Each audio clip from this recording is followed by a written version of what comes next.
J'ai découvert ça il y a 6 ans, qu'on pouvait faire des thés avec les plantes sauvages du Québec. Puis avec les années, je me suis mis à en faire des plus en plus grosses quantités, améliorer mes techniques. On est quelques personnes à en faire au Québec, mais je suis vraiment le premier à en faire commercialement. Je me suis beaucoup inspiré de techniques d'Asie, de Russie. Je reviens d'un voyage de Taïwan. J'ai rencontré plusieurs maîtres de thé là-bas. Je m'imprègne des savoir-faire de la production des thés noirs, thés verts, thés oolong à travers la planète, puis je les applique avec les plantes locales d'ici. L'épilobe en premier lieu, le framboisier, verge d'or et autres.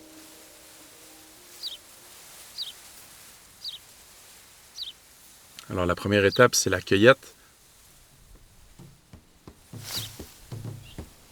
On tient le plant d'une main et avec l'autre, on fait le frouche, qu'on appelle le mouvement vers le bas pour récolter toutes les feuilles dans la main.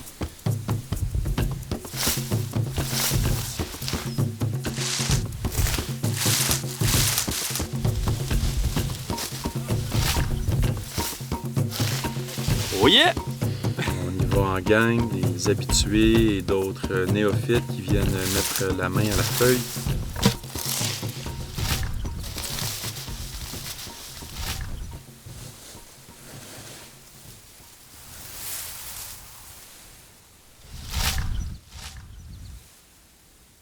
On ne tue pas la plante, on la laisse en place. Elle continue à étendre ses racines et à faire sa photosynthèse et à faire ses fleurs pour les pollinisateurs et ses graines.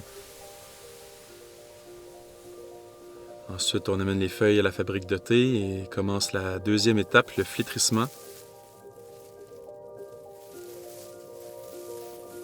On étend les feuilles pour qu'elles ramollissent, pour devenir flexibles, pour pouvoir se rouler sans cassure pendant le roulage qu'on a fait pendant des années à la main, à la mitaine. Puis maintenant, avec les machines, c'est beaucoup plus efficace.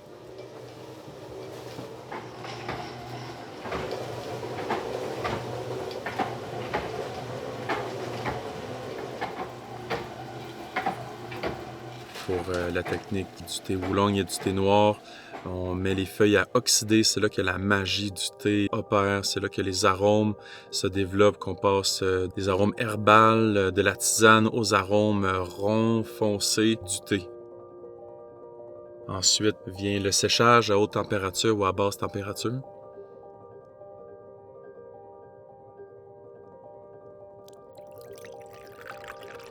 Alors on se retrouve au final avec un thé local sans théine.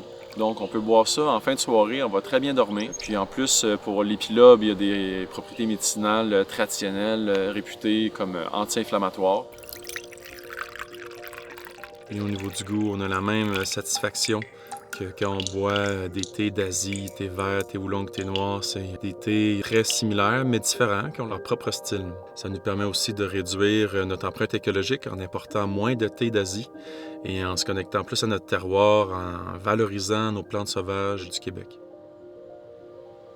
Le meilleur des deux mondes, local, bon arôme, bon pour la santé. Alors je vous remercie. Santé in!